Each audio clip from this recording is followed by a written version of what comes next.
buckle when unexpected edge cases hit them under pressure. The problem usually traces back to how engineers model the life cycle of a data entity. Often, it is built as a linear workflow, a sequence of verbs mapping out what the system is supposed to do next. Relying on sprawling if-else logic to handle every possible step creates a brittle codebase.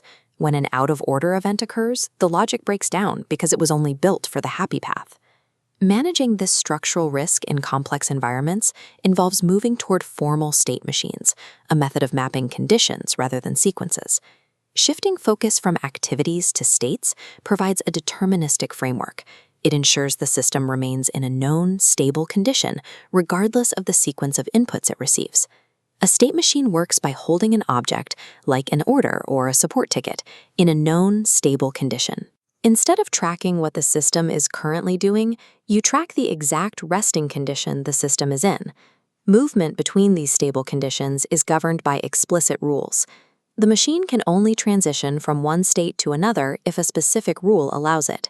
An external event, like a user clicking a button or a timer expiring, does not automatically change anything. The event simply gives the machine something to evaluate based on its current resting state. By focusing on states rather than ongoing activities, you translate ambiguous real-world life cycles into strict programmatic blueprints. To see how this engine is built, let's map the logic for a standard approval request document. This diagram maps the request's lifecycle. Nodes are states, the entity's resting condition. R sits in pending approval.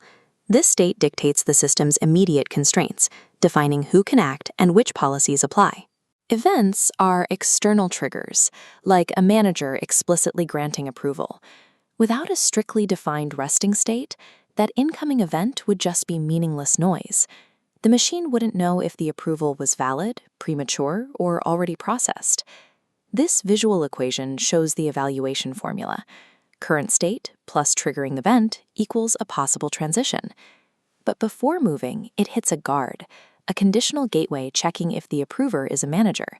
This must be true to allow the transition.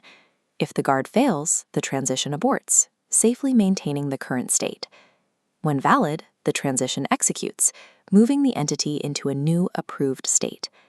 Actions like sending emails or audit records trigger alongside the transition, but are distinct from the state itself. By isolating state logic from the execution of tasks, you guarantee work is only performed when explicitly permitted by the system's rules. Despite the clarity of this structure, a pervasive anti-pattern exists in software engineering, naming system states after activities. This flawed diagram illustrates the problem. You will frequently see architectures filled with verb-based nodes labeled Step 2, Processing, or Send Notification. These fail as states because they represent actions being performed. They are not mutually exclusive, stable conditions where the system rests. A true state exists only when underlying rules materially change.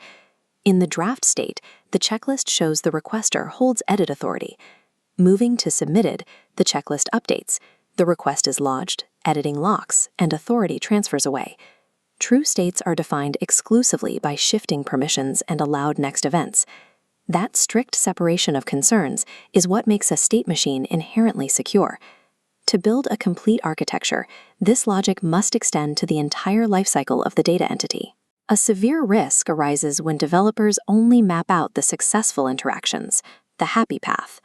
To prevent failures, you must map exception and terminal states, dead-end nodes like canceled, rejected, and timed out. If a failure event like a timeout expiration occurs in pending approval, the system evaluates it and routes the entity to the terminal node. Terminal states represent final, stable conditions. The lifecycle ends there, and no further events are accepted as valid. Explicitly designing these exception states at the architectural level prevents infinite loops, system hangs, and zombie data from accumulating. At scale, this engine operates in a rapid, continuous sequence: state, event, rule check, guard check, transition, action, new state. Once the transition completes, the critical wait phase begins. The machine rests in its new state and listens again. This continuous sequence of waiting, evaluating, and moving is the heartbeat of all deterministic logic. Because this explicit control loop accounts for every possible input, it guarantees the system never exists in an undefined or unexpected state. A completed state machine handles complexity by design. The fragile, verb-heavy workflows we looked at earlier fail because they try to predict a sequence instead of managing the current condition. Robust engineering requires us to stop mapping activities and stringing verbs together. Instead, identify the boundaries where the rules, policies, and permissions actually change. Mastering state machine logic allows for the design of systems where every transition is explicit, every state defined, and no interaction left to chance.